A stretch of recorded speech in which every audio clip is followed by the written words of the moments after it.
Today, we are lucky to have author John M. Barry, the author of the book The Great Influenza, the story of the deadliest pandemic in history. Welcome to Rodera. Thank you.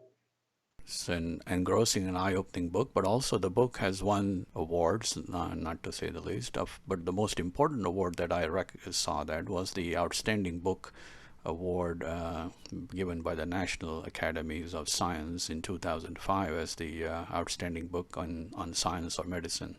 And John has also written 4 other books. They're all fascinating. So this will be the 5th book, and I'm sure there is probably 6 or 7 in the progress as well. It's the 5th. I think I've written 6, working on a 7th. Working on 7th. Okay. What strikes me about your book in the way you approach to the subject is there is a very good context where America was, where the medical education was, and more important, where the nation's psychology was. Can you give us a little bit of historical context before the outbreak of epidemic, and then it became pandemic? What was going on in America? What people were thinking about? Where the government and public officials were focused? First in time, and sort of a backup, when I write something, I may be the only person who thinks it, but I think I'm writing about power.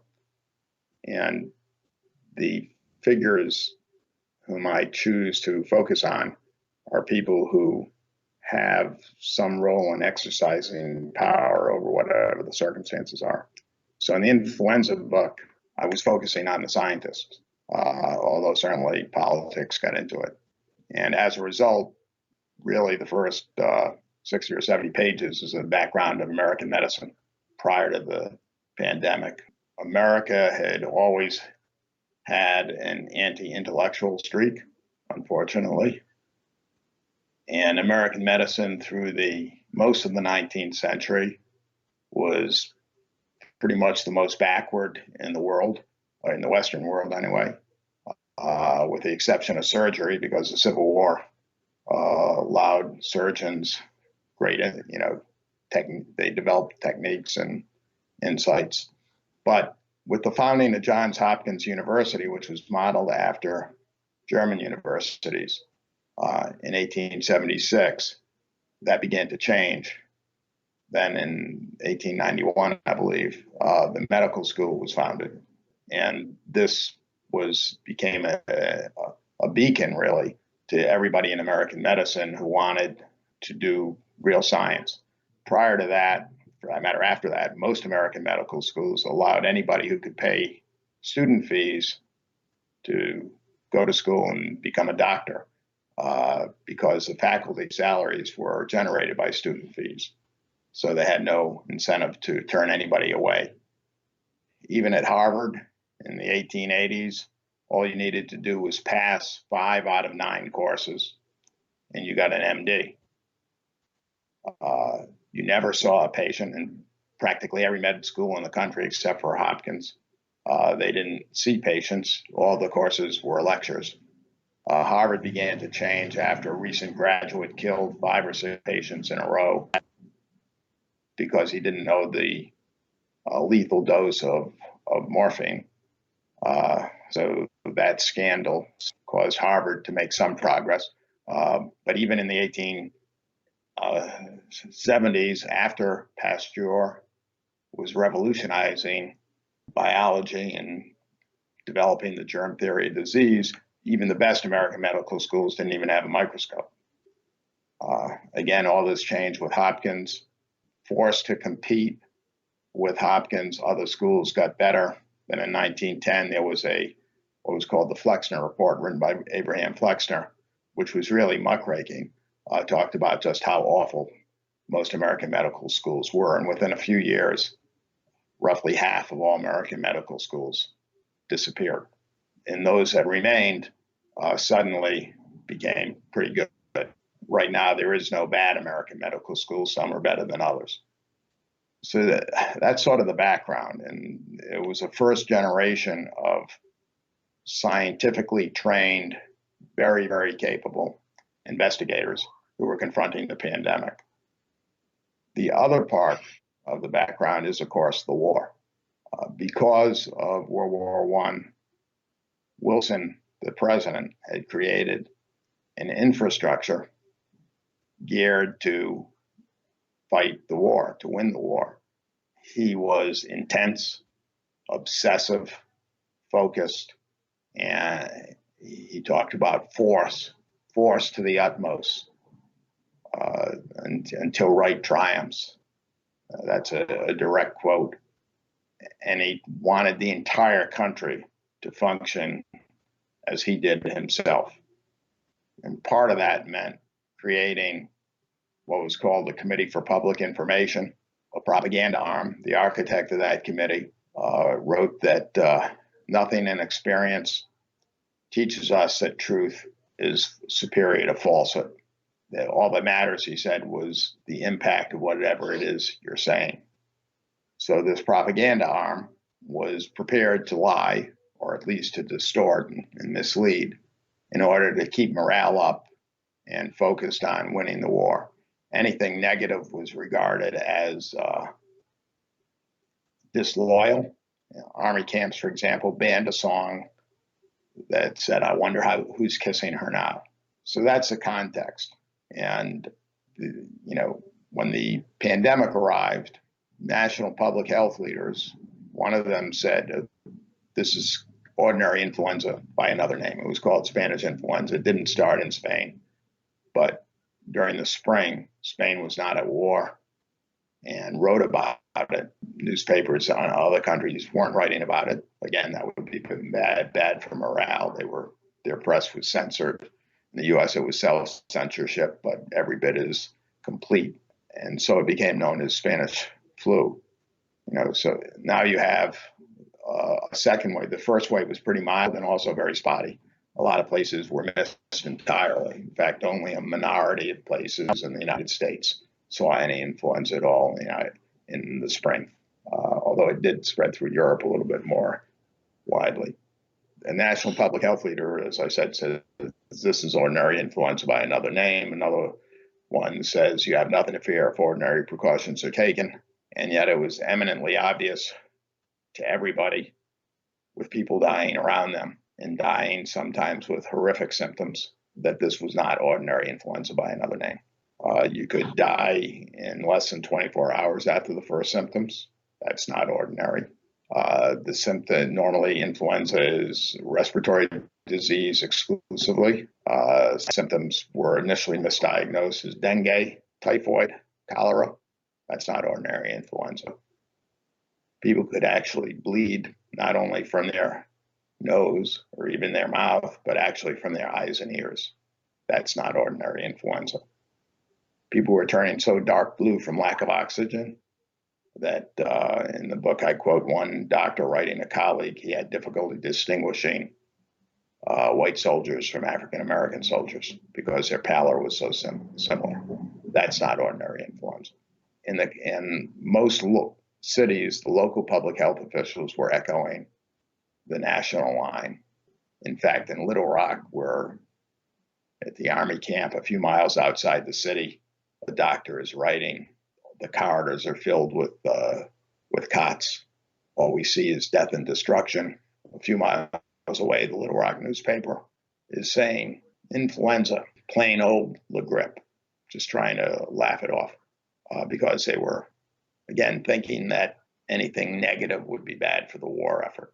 So this great disconnect between what people are being advised by public health leaders, there was no Tony Fauci back then, and reading about in the newspaper, this disconnect led to really disintegration of trust. People couldn't believe what they were being told. They didn't believe what they were being told. And without trust, I think society begins to fray at the least and disintegrate in the worst cases. And that's what began to happen in some of the hardest hit areas. The war, military, and epidemics are generally intertwined, and certainly in this case, they definitely turned the epidemic into a global pandemic. Well, actually, I disagree with that. I mean, you're right that war and disease are often intertwined. In fact, pretty much in every war in history, more people died of disease or infection of wounds. than in battle. That was certainly the case in the U.S. Army, and the Army Surgeon General was determined that this would be the first time that would not be the case, although because of the pandemic, it turned out to be the case. I think the war probably accelerated the spread slightly, perhaps by a few weeks. But you had influenza in New York City in February 1918, and in some other cities not too long after that. That would have made it to Europe regardless, had there been no war. American troops did take a lot of influenza to Europe from military camps where the first spring outbreaks were. But it doesn't really matter if you have one index case or 1,000 index cases, because of the reproductive number. The one will catch up to 1,000 pretty quickly, or a few weeks, really. So I don't think the war played a major role. It did spread worldwide to nations that were not involved in the war. We were by then in international trading, not just nation, but the world. I mean, they export wheat and so forth to South America. They're sending it to the Orient. I mean, there was a lot of trade, enough to spread it worldwide without the war at all. So war just accelerated, but otherwise it would have still spread. Right, particularly in the spring.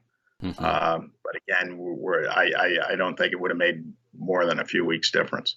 I guess the biggest impact, at least claimed by the German commander Ludendorff, is that Germany launched an offensive trying to win the war, its last real attempt to win the war, before the United States managed to get a large number of soldiers onto the front lines.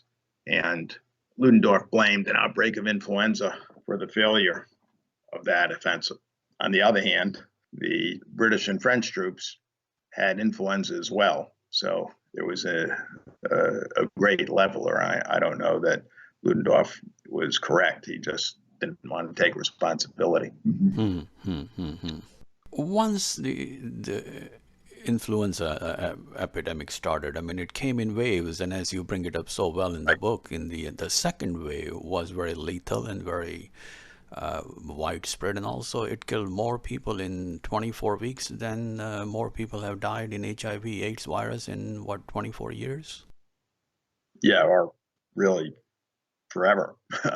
I guess less than 40 million people have died of AIDS since it was a human disease, and it's now considered a minimum of 50 million people died in 1918, possibly as many as 100 million. And if you adjust for population, that would be equal to 220 to 440 million people today, which would dwarf AIDS. And the reality, most of those 50 to 100 million people died in about 14 or 15 weeks.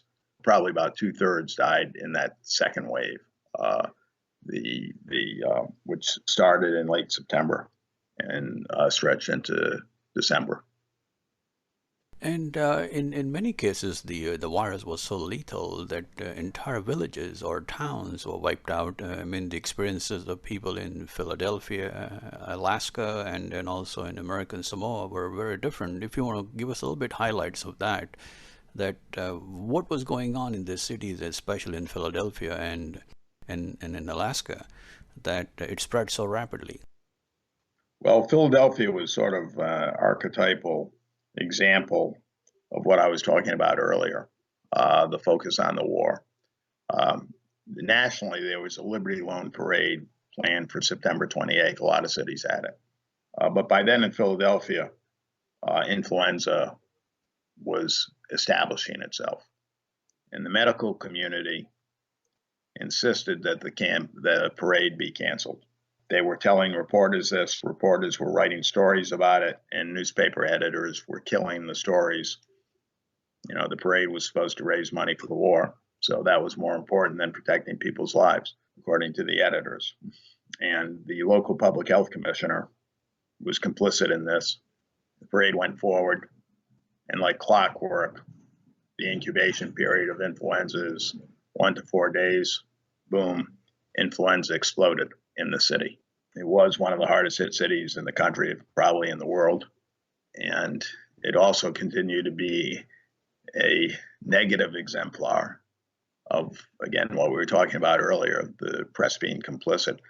When they finally closed schools, saloons, churches, theaters, banned all public gatherings, they finally did this after people are dying all over. One of the newspapers actually said, "This is not a public health measure. You have no cause for alarm." I mean, the question is, how stupid did they think people were? And this is at a time when priests are literally driving horse-drawn carts down the street, calling upon people to bring out their dead in Philadelphia. Alaska, a lot of Native American villages, places elsewhere around the world where people had never, one of the reasons the range of estimates of the death toll is 50 to 100 million people is in the developing world, there were no good numbers. And in that part of the world, they had likely, people had never seen an influenza virus. They were what is referred to as a virgin population, as we all are right now for coronavirus. So in the West, the case fatality rate was probably a little over 2%, not because Western medicine was good, but because people had seen other influenza viruses and had some cross protection. But where you had a virgin population, it was an entirely different story. In some villages, both in the middle of the jungle in Africa and Inuit villages in Alaska, on the Atlantic and Labrador, almost as bad, you had, in some cases, 100% mortality. Not necessarily because the disease itself killed everybody, but because everybody got sick at the same time. No one could care for anyone else. They couldn't even keep somebody hydrated, much less fed, and try to alleviate other suffering. In Western Samoa, 22% of the entire population died. In the Fiji Islands, 14% of the entire population died in 16 days. Interestingly, Australia managed to keep the disease out until early in 1919 with a pretty rigid quarantine, quite rigid, quite successful. But it finally did begin to leak, and they were the last place in the world probably to get hit by the second wave. How did San Antonio and San Francisco dealt with the tragedy that hit those cities? Well, San Antonio, I didn't spend a lot of time looking at San Antonio other than it actually had probably the highest infection rate on record. 53% of the population got sick. 98% of the homes had at least one person sick with influenza. So that's pretty extraordinary. You know, I don't know much about the city at that time, so I'm just speculating. I think it probably had a very high proportion of Latinos, probably even more than now, you know, perhaps densely populated. But again, that's entirely speculative. Other than the statistic, I didn't really look at what San Antonio did. San Francisco, I did look at to compare it to Philadelphia. They had almost the same amount of excess mortality statistically. They're both in excess mortality, probably in the top 5 cities in the country. But San Francisco told the truth. It's about the only place I know of that happened, although I'm sure there must be some places I don't know of. The mayor, the business community, the leaders of labor unions, health professionals, all jointly signed a statement in San Francisco that ran in full page in the newspaper, huge type, said, "Wear a mask and save your life." That is a very different message from "this is ordinary influenza by another name."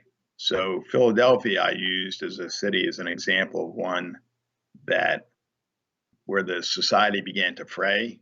There were repeated calls for volunteers to help. Nobody was showing up. There were people starving to death because no one had the courage to bring them food. And San Francisco, which again is almost, you know, roughly the same in terms of how severe the outbreak was, functioned much better. Certainly no one starved to death. When schools were closed, teachers volunteered for all sorts of things, including ambulance drivers, which of course exposed them to risk. And there was a great sense of community that developed in San Francisco. So that after the outbreak, the Chronicle wrote an editorial saying, in the long history of the city and as far into the future as the city continues to exist, one of the most glorious episodes will be how the city rallied during the pandemic. It did come together. It did function. There were very few places that could have said something like that. And I think the difference is that they told the truth to the public and they retained the trust of the public and everybody worked together. Other cities, they lied. The leadership lied and trust went with it. And it became everyone for himself and herself or their family, as opposed to a sense of community. In most disasters, I think communities do come together. I'm speaking to you of New Orleans. I can guarantee you that after Katrina in New Orleans, there was a real sense of community here, that everyone was in it together and trying to help each other. And that's anecdotally, I can tell you right now that I feel that way here. And New Orleans, as you probably know, is one of the hot spots for coronavirus. But I do get a sense of we all distance. I go for walks with my wife every day. We're plenty far apart from everybody else, and yet we laugh about it. Everybody waves. People who are not much more than, I know them, but they're not friends. They've offered to, I'm over 70, they've offered to go to the market for me and things like that. Anyway, next question. A sense of community does develop, and just as back then, just as now, back then also, there was no federal response. It was left primarily to the individual states and governors to decide, or sometimes even local politicians to decide. As a result, the response differed quite a bit across the whole nation. That's correct. It was city by city. And of course, there should be a federal response now. We're just failing to get it. Why was it hard for the federal government to focus on the virus? Because obviously they were still fighting another war, and they want to keep the morale up and keep the resources focused on the war and not on something that they don't know what it is. Well, Congress did pass an appropriation to help the public health service and things like that. And it doesn't sound like a lot of money today, but it's a lot of money at the time. I won't even quote it because it sounds trivial, but it was significant. But they simply didn't have the personnel. There was a public health service. It was geared toward quarantine, had a few quarantine stations, had a laboratory. What did respond, virtually every scientist and good doctor in the country was in the military. I early talked about Hopkins. Well, William Welch, the first dean of Hopkins, became a colonel. His office, his desk was actually right in the same office, physically in this different part of the room, same office as the Army Surgeon General.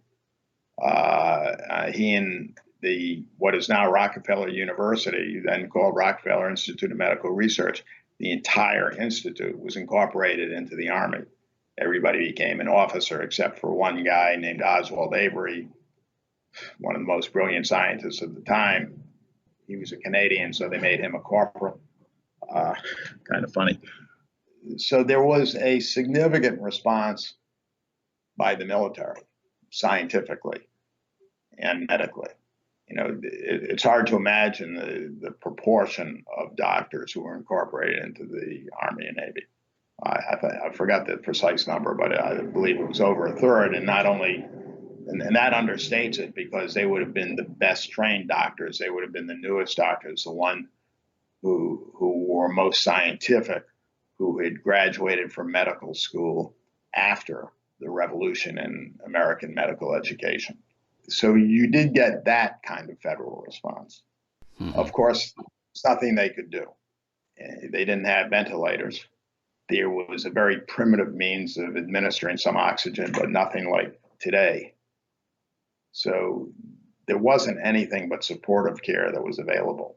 And there's not a lot more than that right now with coronavirus, for that matter, although we can provide oxygen a lot more efficiently than ventilators are different. There's in a lot of cases, I think there's some strong evidence that ventilators are counterproductive right now.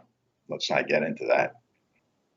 While reading a book, you get a sense when you were drawing or explaining in many chapters, while explaining the science of medicine, that or scientific medicine, that in many ways American medical establishment was not ready to prevent or even provide the cure. Give us a little bit of challenges that the medical community was facing at that time in preventing the spread of the disease, and how certain individuals played a key role in containing at some level. Well, I mean, they understood, they had the germ theory. They were certainly as smart as anybody around today. They didn't have the tools. They had microscopes.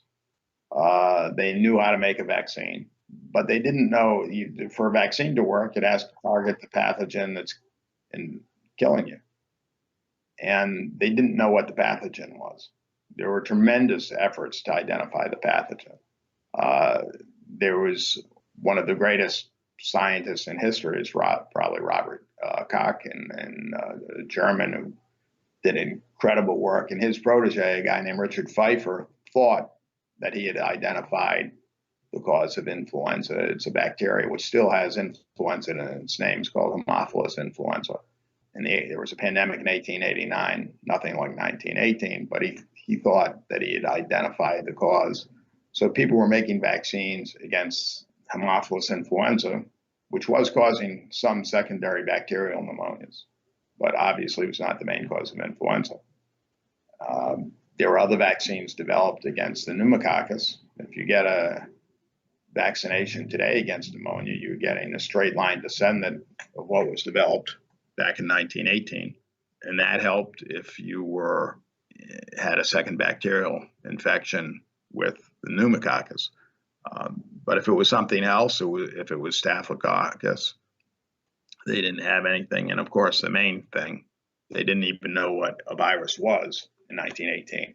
They knew that there were very small organisms, which they referred to as filterable viruses, because they passed through the smallest filter that was so small that it stopped all bacteria.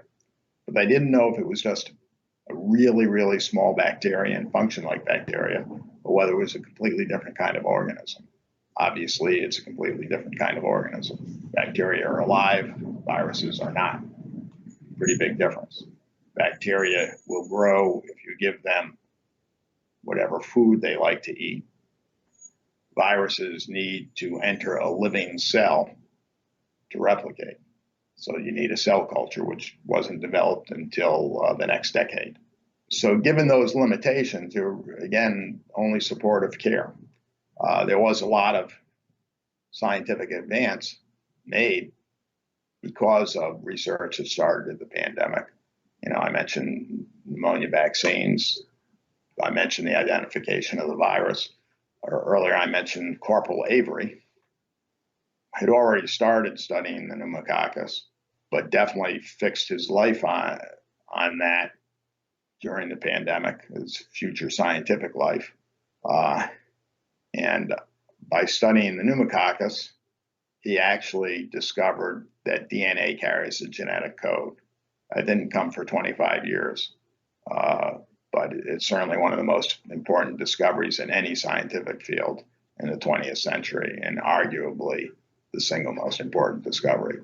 That belongs to Corporal Avery, for which he did not win the Nobel Prize, interestingly enough, although in the book I quote 7 or 8 Nobel laureates saying how people like Jim Watson, for that matter, who of course discovered the structure, who said Avery pointed them on the path. DNA had been discovered in 1868, but nobody knew what it did. And everybody studying genetics thought it was too simple a molecule to possibly carry the genetic code. They were all looking at proteins, which is actually where we're looking now for how things work, informatics and so forth. You had a very fascinating sentence in the early part of the book. It says, this is regarding the influenza at that time, and it was spreading despite a well-planned, concerted effort to contain it. Why was it spreading so rapidly? Well, because it's so infectious. I mean, that's what infectious diseases do. They infect people. They had a pretty good guess as to how it spread. They thought it was airborne, which it is. They thought it spread through droplets, which it did. They thought hand to mouth or eyes or nose could spread it, which it could. But in most places, the slowness of a public health response and the difficulty, I mean, you can't contain a disease like that. It's almost impossible, particularly influenza, because like coronavirus, you can shed virus and infect others before you have any symptoms yourself, so you don't know you're sick. And it would actually be harder to contain than coronavirus because the incubation period is much shorter. So you would really not have an opportunity to do contact tracing. The incubation period of coronavirus is on average about 3 times as long as influenza, and it can be up to 14 days. And on the one hand, that means you have someone infected with coronavirus has many opportunities to spread it, but on the other hand, it does give you an opportunity, does give you time to track people they've been in contact with, particularly if you're using very high technology, and that gives you a chance. Coronavirus is actually more contagious than even the 1918 pandemic. Your seasonal influenza has a reproductive number of 1.28 on average. 1918 was about 1.8, which is significantly higher. It may not sound like a big difference, but it's a very big difference. And coronavirus is somewhere between 2 and 3. Oh, wow. So it's like a log more. In 1918, influenza probably infected about a third of the world.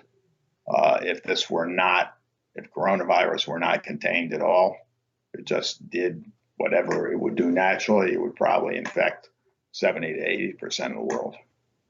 At least so say the epidemiologists and the modelers. Fascinating.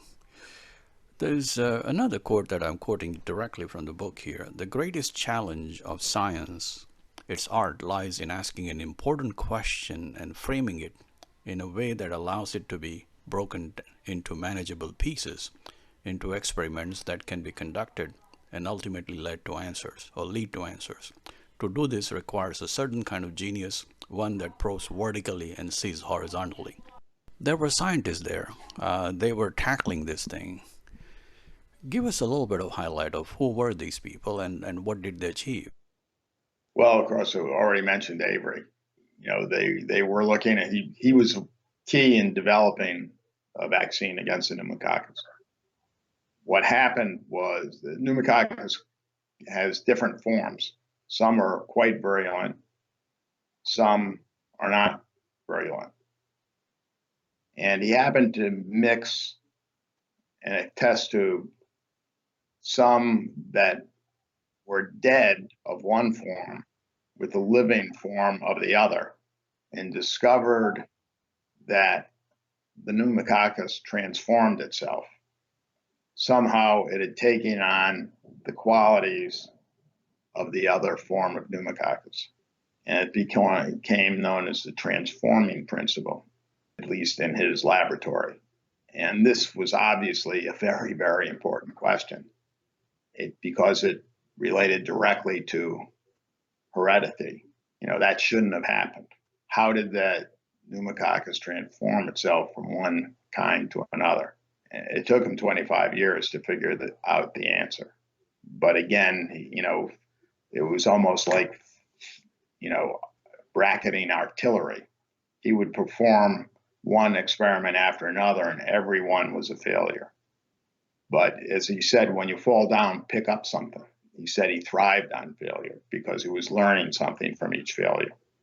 He didn't really thrive. The reality is he was probably nervous breakdown in the course of years.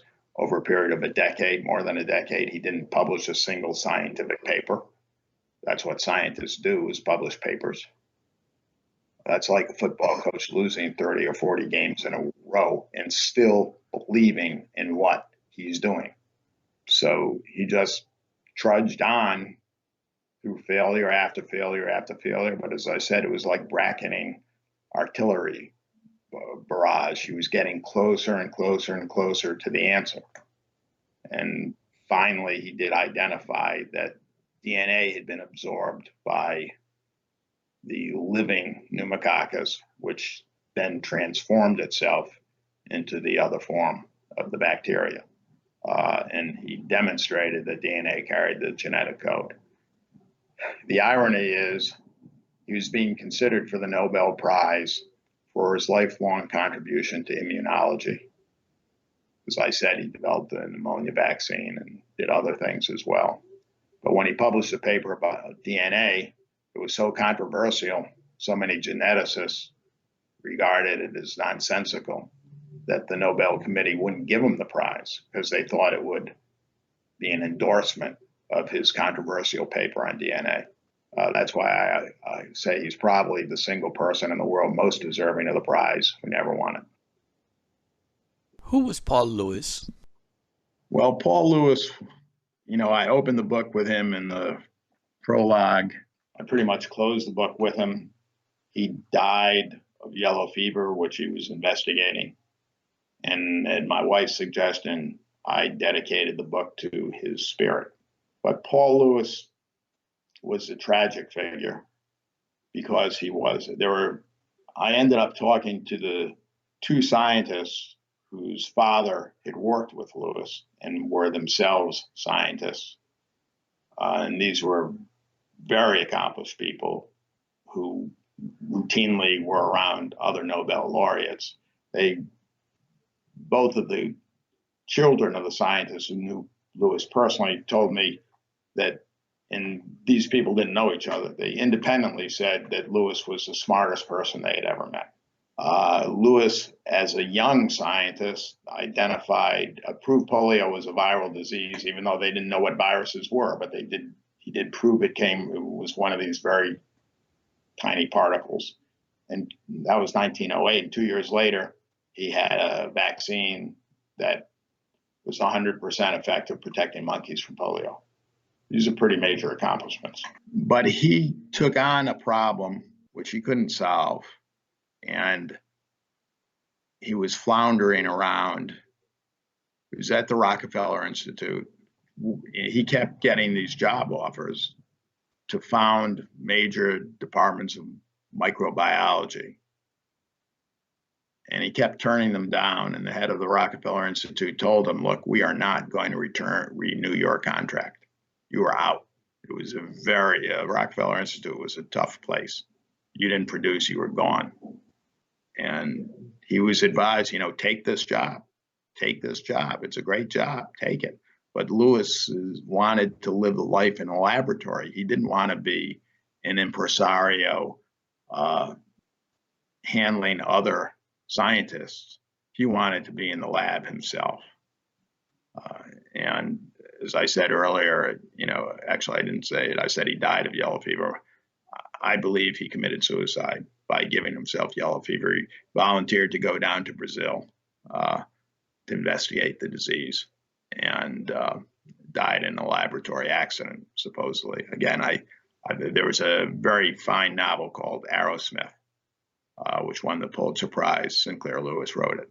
And there's a scene there where there's the wife of the scientist died because she was careless in the laboratory. And certainly Lewis was very familiar with that novel.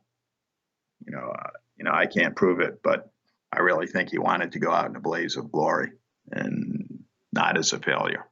And that's what happened. Are there any lessons to be learned from what happened between 1918 and all the way into 1920s and how we dealt with the pandemic then or epidemic within the country? And have we learned anything in 100 years? There are two lessons. And, when the Bush administration got very serious about pandemic preparedness after so-called bird flu surface, they asked me to get involved in planning the planning exercises and writing preparedness plan. And, so I was a part of some of those early working groups. And what I kept pushing was, number one, tell the truth, so the world functioned like San Francisco and not like Philadelphia. And everyone in those working groups agreed with me. Transparency is written into the federal plan, and it's written into every one of the 50 state plans. The problem is, of course, you have to have someone who will execute the plan as written, which we have not had. And the second lesson involves the social distancing, which most cities, almost all of them, implemented in 1918. And, there's evidence that they were successful to a limited extent, but they did make a difference, those measures, just as they are making a difference now. And I guess that's about it. So thanks very much for the opportunity to talk to your audience. Thank you very much. Been a pleasure. Take care. Thank you.